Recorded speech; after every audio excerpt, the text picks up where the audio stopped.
Is there hope for the Christian church in the 21st century? You kind of think not, even though in my part of the country, church going is still a huge thing. Overall, the numbers are going down. The support of the church is going down. The dominance of the church is going down. If Christianity is to survive through the 21st century, Christianity has to catch up with what we know in the 21st century. And that's not easy because of tradition. And we know that even Jesus had a few words about tradition.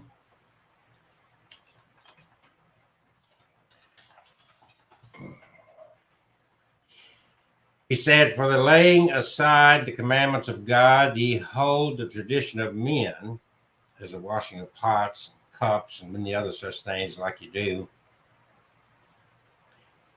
He said, you reject the commandment of God that you may keep your own tradition. They're caught up in these traditions. The whole story of Jesus is misrepresented, is mistold. It's not even anywhere close. It becomes a very narcissistic, controlling, not a loving and just belief system.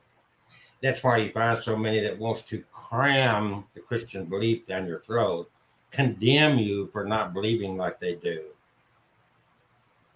and trying to lobby to enforce Christian doctrine and beliefs and philosophy into the laws of a nation,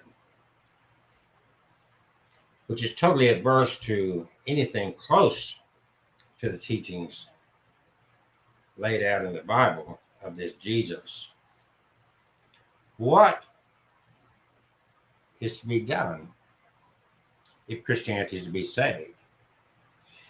First of all, the reality of recognizing that Jesus was not a Christian. Jesus was a Jew. He was raised under the Jewish tradition. And under that tradition was a set of 613 laws, supposedly from the hand of God. The Mosaic laws, not just the 10 commandments that Christians like to focus on, but this set of laws, 613 of them. Jesus was raised and educated under that Jewish tradition as a Jew. In fact, he was labeled King of the Jews. He was the one that some pointed to as the promised Messiah. So that's what he was known in his lifetime for. What evolved? What happened? When Jesus got his education in Jewish law in the temple, he called them to it quick. The church leaders were amazed at how quick and smart Jesus was. Totally amazed them. And he took what he saw. He saw that Moses was, the tradition taught that Moses was given this set of laws on these tablets called the Mosaic Law.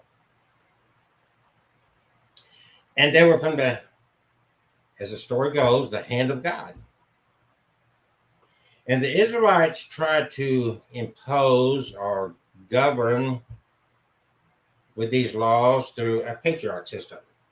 That's why it's called the Abrahamic faith, the patriarch system. That failed. The Jews, the Israelites, were unable to be managed or controlled by these laws through a patriarch system. So then they formed a new form of governing called judges. I'm sure if you know anything about the Bible, you're familiar with judges. That failed. You got this set of laws, supposedly from the hand of God. They got to be a perfect set of laws, right? They come from the hand of God. Patriarch system did not work. The judges did not work. So they set up kings. King Solomon, King David failed as well. Jesus came along. He saw that. He recognized these laws are ineffective. They're not working. And this is where the church fails. Because Jesus' entire approach was the fact that I've got these scrolls, I've got this history of the Jewish tradition dating back to when these laws allegedly were given to Moses by the hand of God. And man cannot live by them. We tried the patriarch system. We tried judges. We tried kings. We tried it. And we failed. We're doing it wrong. This is what Jesus said. He said, you have heard that adultery is wrong. He said, I'm telling you that if you look at a woman with lust, you've already committed adultery in your heart. You read all the teachings of Jesus, which Christianity don't want to touch. Matthew 5, 6, and 7, they don't. You go to church. Do they ever talk about Matthew 5, 6, and 7? Of course not. It doesn't fit their controlling, judgmental ways. Jesus said you have to change the heart. It's a heart thing. We've got to take, that's why Jesus is on the street. That's why Jesus, when approached with this adulterous woman, saying, teacher, this woman's committed adultery. Should we stone her? That's what the law said, stone her. The law said stone her. Jesus proved he was against the death penalty because his response was basically, he without sin cast the first stone. In other words, if you're not perfect, you got no right. You got no right to put another to death if you're not perfect. He was into changing hearts, not imposing laws. We're learning that in our country. We haven't quite woke up to it yet, but we're getting there. We're getting there to wake up to the fact, to the reality that laws don't work. We have laws against murder, and we take punitive action against murderers to the point of putting them to death. Doesn't stop murder. We have laws against rape. Doesn't stop rape. We have laws against pedophiles. Pedophiles even come out of church every week. The pastors, the praying pastors, as I like to call them. Doesn't work. It does not work. Laws do not work. But we don't want to take the time to change hearts. We, in Christianity, has become an authoritative. They worship an authoritative God. They've interpreted God as this authoritarian deity, not a just and loving deity. They've taken the justice and the love away from the God and making it authoritative. Listen to the Christians. Listen to them, and you'll see what kind of God they're worshiping. This is where it fails, because they've taken these Jewish stories and literalized them. And because of that act there, trying to literalize these stories, then you've got thousands of different denominations because they can't agree upon which ones we take literal, which ones we don't. It becomes a buffet Christianity. And that's what we've got. I'm going to go to the Methodist because I can be more casual. I want to go to the Baptist because I think we should dress up and we should do so-and-so. I'm going to go over here because I don't think women should wear makeup. I'm going to go over there because I think we should handle snakes. And that's what we end up with. Because you're trying to literalize and you're missing the point of the entire story. I like to say that they have Elvis-sized Jesus.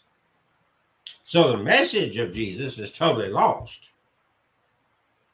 It's all about what's in it for me. I believe and I'm saved and I'm going to live forever in heaven. That's it. I believe and I'm saved. I'm washed clean by the blood of the Lamb. It becomes a narcissistic belief system. What's in it for me? The love and justice are no longer there. It's authoritarian.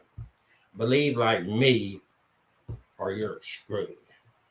Believe like me or you're damned.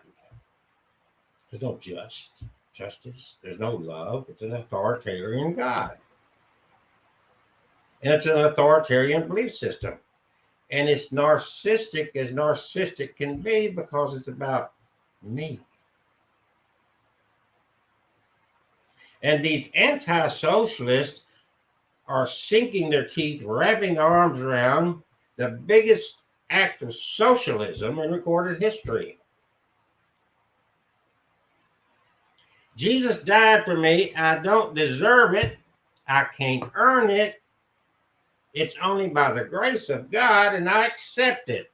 All I got to do is believe in it, accept Jesus as my Savior, and I'm saved. How more socialist and narcissistic can you be? It's all about what's in it for me. There's no love. If you're in a relationship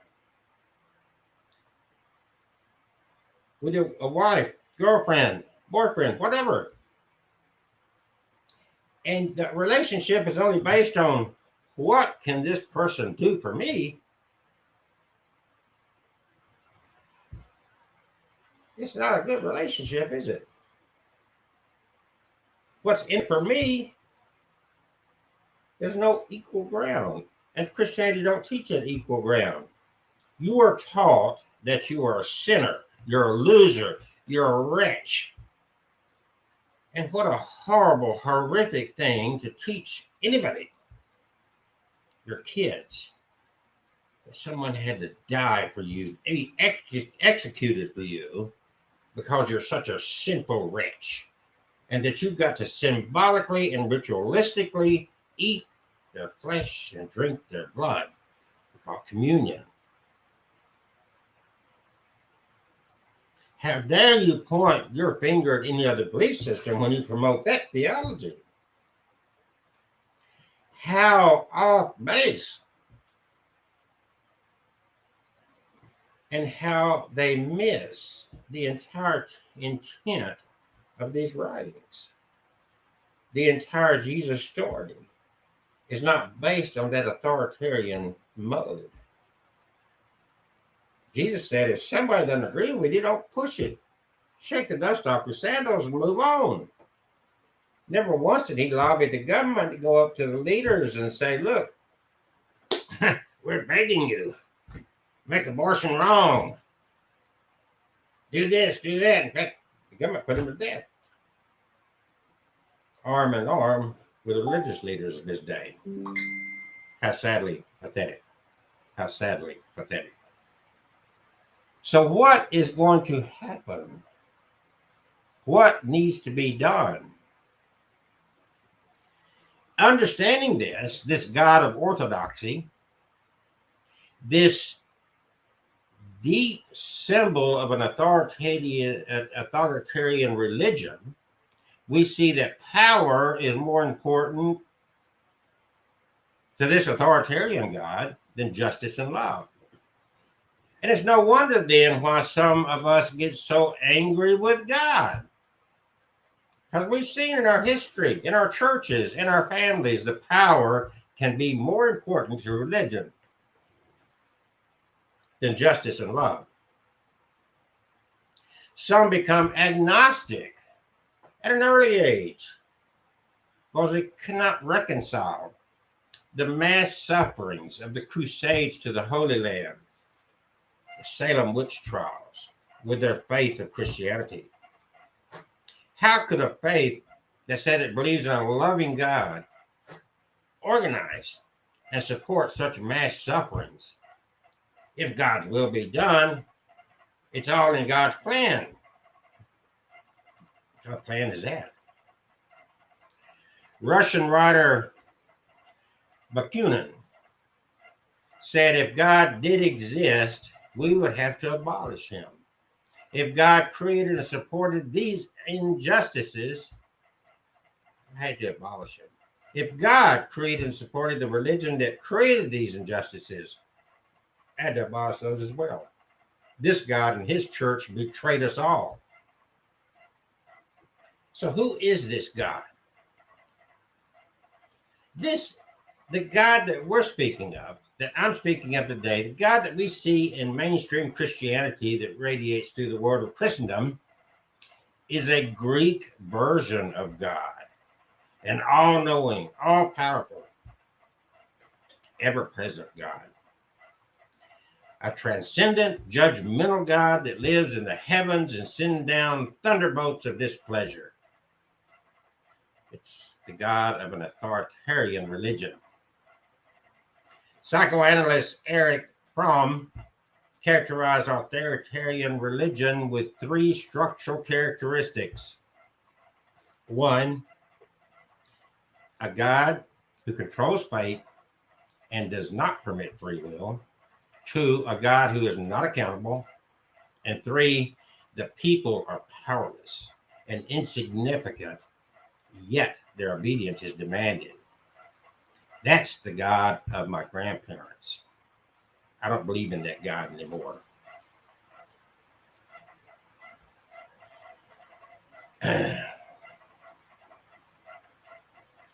Again and again, I tell God I need help, and God says, well, isn't that fabulous? Because I need help too. So you go get that old lady over there some water, and I'll figure out what I'm going to do about your stuff.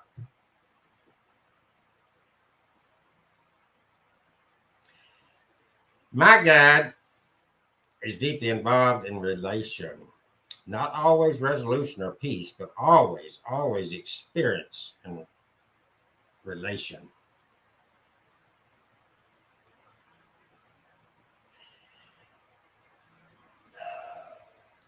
Jewish theologian Martin Buber explains relationship with God, that you need God more than anything. You know at all times in your heart.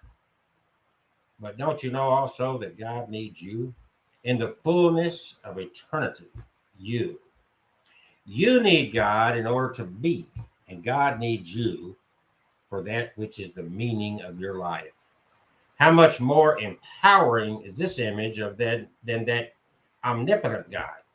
How much more comforting than the unaccountable authoritarian God? God needs you. Do that, which is the meaning of your life. You matter. Buber emphasizes relationship with God and knowing God through relationship.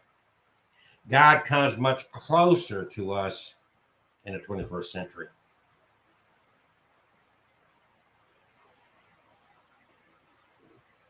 For 2 millennia, the belief was held that we exist on this earth separate from some place up there. For 2 millennia, the belief was held, and it came from the Old Testament view of creation, the fall of Adam and Eve. That view had three tiers: heaven up there where God dwells, earth here below where we dwell, and hell down there where the devil dwells. When Adam and Eve sinned, they were expelled, and the gates of heaven were closed for them and all who came after them. So in our prayers, we call ourselves poor, banished children of Eve.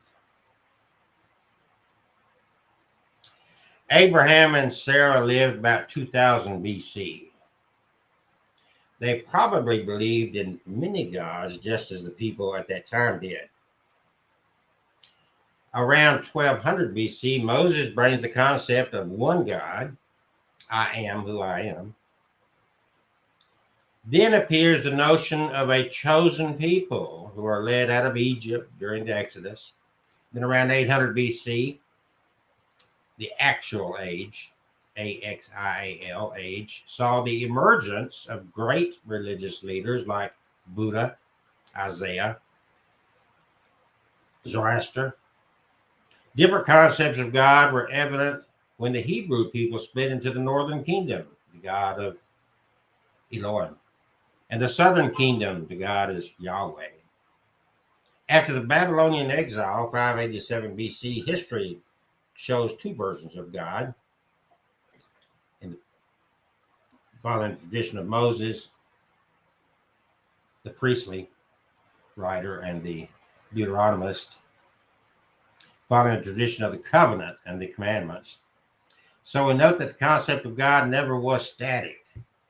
The concept of God evolved as time and circumstances changed. The question is, do we still believe that God is a legislator, a jealous judge who takes notes about our conduct and demands worship, as the early Hebrews did?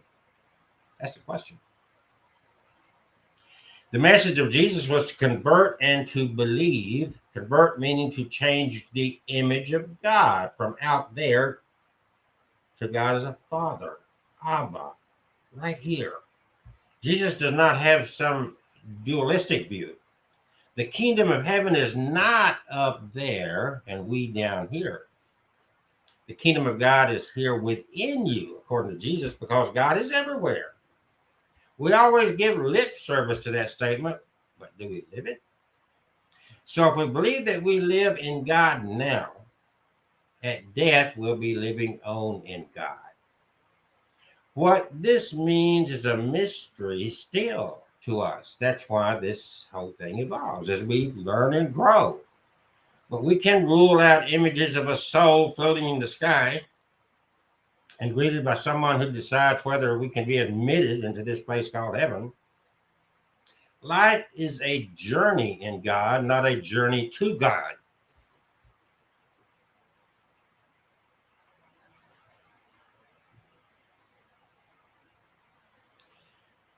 So what bothers me incessantly is the question, what Christianity really is, or indeed who Christ really is for us today.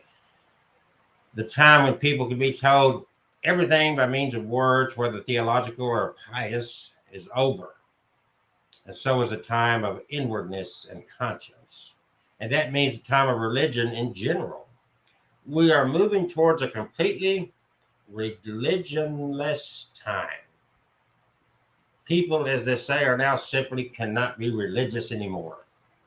Even those who honestly describe themselves as religious do not in the least act upon it. And so they presumably mean something quite different by religious. Our whole 1900-year-old Christian preaching and theology rest on the religious a prion of mankind. Christianity has always been a form, perhaps the true form of religion, but if one day it becomes clear that this a priori does not exist at all, but was historically conditioned and transient form of human self-expression, and if therefore man becomes radically religionless, and I think that it's already more or less the case now, what does that mean for Christianity? It means the foundation is taken away from the whole of what has up to now been our Christianity. And that there remains only a few last survivors of the age of chivalry, or a few intellectually dishonest people on whom we can descend as religious. Are they to be the chosen few? Is it on this dubious group of people that we are to pounce in fervor, pick our indignation in order to sell them our goods? Are we to fall upon our unfortunate people in their hour of need and exercise a sort of religious compulsion on them? If we don't want to do that, if our final judgment must be that the Western form of Christianity too was only a preliminary stage to complete absence of religion, what kind of situation emerges for us, for the church? How can Christ become the Lord of the religionless as well? Are there religionless Christians?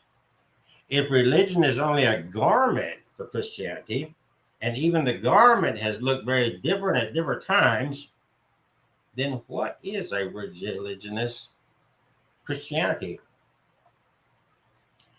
I'm going to go into this deeper and deeper in future broadcasts. There's a great lesson to be learned. You don't have to totally give up your tradition of Christianity. You have to evolve that tradition into what we know in the 21st century, to where we have become. You must seek a loving and just form of faith instead of an authoritarian form of faith. You must get beyond the controlling aspect and get into the loving aspect of faith. Once we do that, then there would be hope for the Christian tradition. Thank you all for your time, and I'll see you again soon.